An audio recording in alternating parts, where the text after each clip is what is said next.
Welcome back, everyone. Toys here, and I am back yet again to give you guys another fresh look. And today we are totally checking out the brand new NECA Toys' 8-inch fully cloth, not so much clothed. This is their ELVIRA action figure for her 40th anniversary right there. It says it right there on the box. 40 years.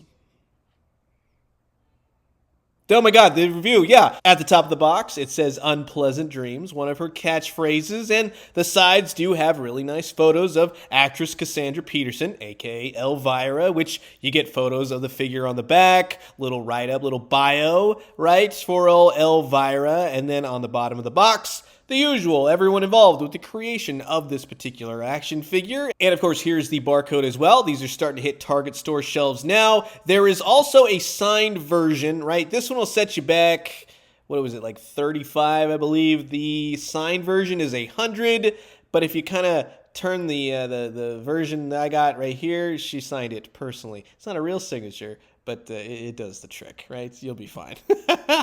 Anyways, if you don't know ELVIRA, my God, where have you been, right? Mistress of the Dark, and from all those old beer commercials. In fact, this one of my favorites. When I was a little kid, I used to go to this pizza parlor, right, all the time, and they had the arcades, and there was huge standees ELVIRA, and then this poster, and I loved it, and I mean, who doesn't love ELVIRA? Come on, right? So, this is going to be an absolute blast. Sit back, relax, grab yourself a nice hot cup of coffee. This is a look at the brand new 8-inch, fully cloth, but not fully clothed ELVIRA figure for her 40th anniversary by NECA Toys.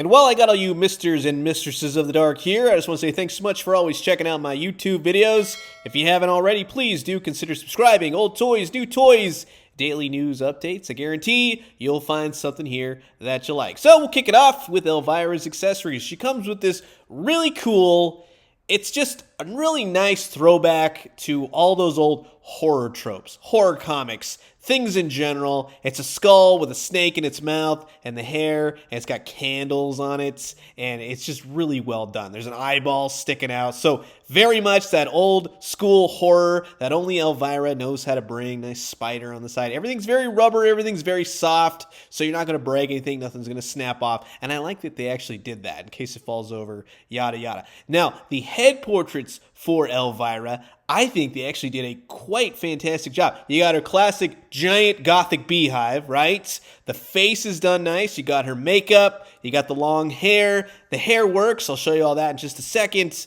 You have this really nice goblet, chalice. You got the big spooky smoke of evil floating off the top, right? A green boiling potion. It's very cool. Very nicely painted. Very rubber, of course. That's not going to break.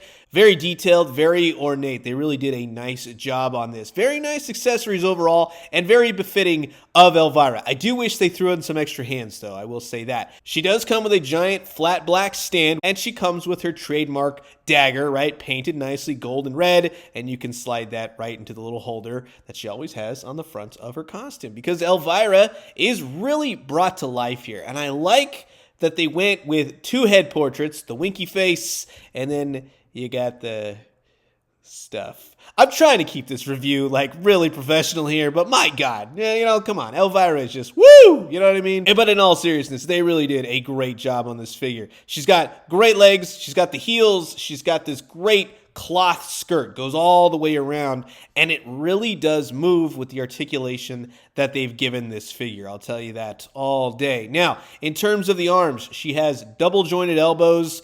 She rocks with the shoulders. Everything else, you get nice rotation. The costume does not hinder her in any way. So that is actually pretty cool to see, I will tell you that. And when you move the hands around, nicely painted. She's got her rings, right? You notice that in the movies and all the promos that she used to do, her shows and such like that. She's got a bracelet, nails, all painted nicely. She does have some really nice, like let's say ab crunch or just waist articulation. You get a lot of movement out of her. Stuff I really wasn't expecting that you could really do. She can kick out, do the splits. The dress, like I said, it moves with the figure. figure, so it really doesn't hinder it. She does have single jointed knees, and she does not so much a thigh swivel, but she'll rock more at the hips, which give you that mobility, and then she's got some swivel at the heels and such. But again, with the really nice double jointed elbows, with just the way the figure kind of moves, now the hair on her, it's more of a flexible rubber. It's not really like hard, you know, but it will move with it a little bit. It's a little cumbersome, but at the same time, it does work well with this figure. However,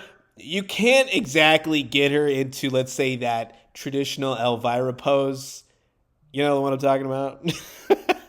You know what I mean? Right? I mean, the figure does its best job, but I mean, if anything, you can't do that pose. But, I mean, you could do all kinds of other great poses, right? Put her with your other 8-inch figures. And she can hold all of her accessories for the most part. She holds the goblet, no problem. This is where I think the extra hands would have come in really nicely to be able to just hold the skull candle thing just a little bit better. It fits in her hand, but more so that it just kind of floats in her hand. You know what I mean? It doesn't really like grasp on there, but you can get her posed and all kinds of great stuff. And again, I like the wink face. I think that is fantastic. Now, she is that larger 8-inch NECA style. So finding figures, others that you kind of want to put her with, it's really going to vary. There aren't a whole heck of a lot unless you really collect the NECA 8-inch figures, or maybe you've got ones, but you see all the different scales with her right there. So for the most part, even though she's already a tall figure, that extra beehive, right, it's going to put her over the top for height-wise. And if you have the Toonie Terrors Elvira, right, which, hey, that was pretty good. I mean, you get it. It's the Toonie Terrors style and everything else, but I got to give it to them. For an Elvira figure, they nailed it on this one. This one's pretty dang great. So for me, being a fan of Elvira, being a fan of all those old horror tropes and everything that she personifies, I really do think they did a great job. I think the articulation fits, the costume works, the cloth goods, everything works. I do like the extra head portraits, but I do think she could have benefited from some extra hands here and there. I like that she comes with her little dagger, skull thing, and I like the little goblet. Do I need another Elvira figure, or if they were to do more? I wouldn't necessarily say yeah. I think this would be like just good for me, right? But I do know there's a lot of Elvira fans out there, and there's many different outfits and things that they could do from movies and promos and such. So I'm curious to see what they do, but for right now, in all honesty, I'm pretty dang happy with this one. But I am curious to know what you guys think about this Elvira figure. Is it for you? Will you be grabbing? Comment below, let me know. Let's talk everything Elvira.